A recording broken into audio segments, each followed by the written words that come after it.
శ్రీకాకుళంలో డయేరియా కేసులు ఆందోళన కలిగిస్తున్నాయి. ఇప్పుడు డయేరియా లక్షణాలతో ఇప్పటి వరకు 64 మంది హాస్పిటల్లో చేరారు. మరో 39 మంది ఇంటి దగ్గర చికిత్స పొందుతున్నారు. డయేరియా కారణంగా మృతి చెందిన వ్యక్తి కుటుంబానికి ప్రభుత్వం 10 లక్షల రూపాయల పరిహారాన్ని అందించింది. డయేరియా ప్రబలిన ప్రాంతాల్లో పారిశుధ్య కార్యక్రమాలు కొనసాగుతున్నాయి. మరింత సమాచారం మా ప్రతినిధి షణ్ముఖ్ అందిస్తారు.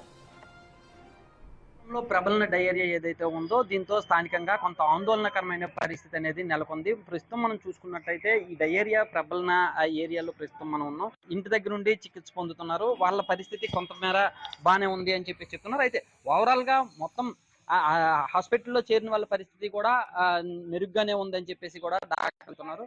అయితే నిన్న ఇద్దరు చనిపోయారు. మొత్తం ఇద్దరిలో ఒకరు ఈ డయేరియాతోనే చనిపోయారు అని చెప్పేసి నిర్ధారణకు రావడంతో వాళ్ళకి 10 లక్షల రూపాయల కాంపెన్సేషన్ కూడా ప్రకటించినటువంటి పరిస్థితి. ప్రకటించడమే కాదు, వాళ్ళకి ఆ 10 లక్షల రూపాయలు అందించినటువంటి పరిస్థితి. మరో వ్యక్తి ఎవరైతే ఉన్నారో వాళ్ళకి చనిపోయినటువంటి వాళ్ళు డయేరియాతో చనిపోయారా లేకపోతే మరో కారణాలు ఇంకేమైనా ఉన్నాయా అనే దానిపైన పోస్ట్ మార్టం రిపోర్ట్ వచ్చిన తర్వాత దానికి సంబంధించినటువంటి రిపోర్ట్ను బట్టి వాళ్ళకి కూడా కాంపెన్సేషన్ ఇచ్చేటటువంటి అవకాశం కూడా లభిస్తుంది.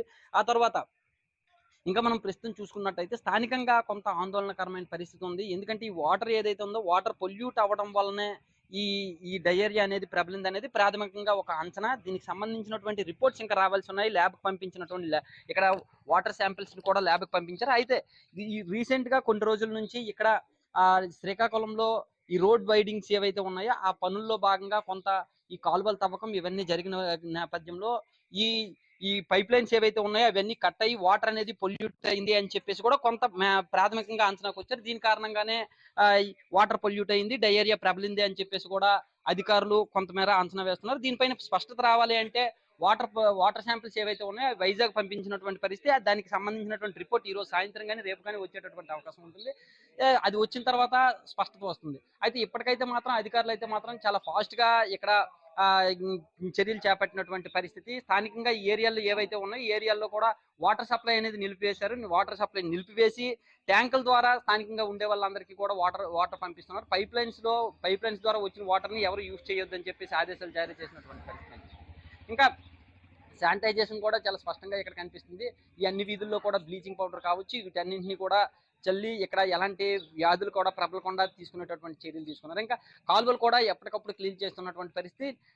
ఇక కేంద్ర మంత్రి రామ్మోహన్ నాయుడు కావచ్చు, రాష్ట్ర మంత్రి అచ్చెన్నాయుడు కావచ్చు, స్థానిక ఎమ్మెల్యే గొండి శంకర్ వీళ్ళందరూ కూడా దీనిపై సమీక్షలు జరిపి ఏ విధంగా దీన్ని ఓవర్కమ్ చేయాలి అనేది దీనిపైన సీఎం చంద్రబాబు కూడా సమీక్ష నిర్వహించి ఇంతకంటే ఎక్కువ కేసులు బయటకు రాకుండా జాగ్రత్తలు తీసుకోవాలని చెప్పేసి ఆదేశించినటువంటి పరిస్థితి.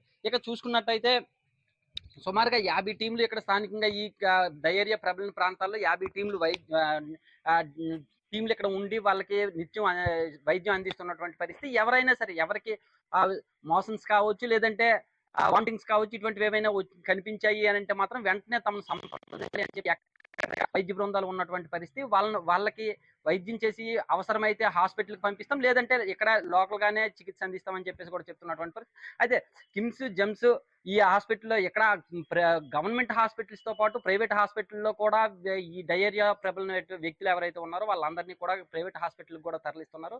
వాళ్ళకు కూడా ప్రభుత్వం ఉచితంగానే చికిత్స అందించేలా చర్యలు తీసుకుంటామని చెప్తున్నారు. ఎవరికి ఎలాంటి వైద్యానికి ఖర్చులు లేకుండా చూస్తామని చెప్పేసి కూడా అధికారులు చెప్తున్నటువంటి పరిస్థితి. కెమెరామెన్ లక్ష్మణ్తో షణ్ముఖ్, బిగ్ టీవీ, శ్రీకాకుళం నుంచి.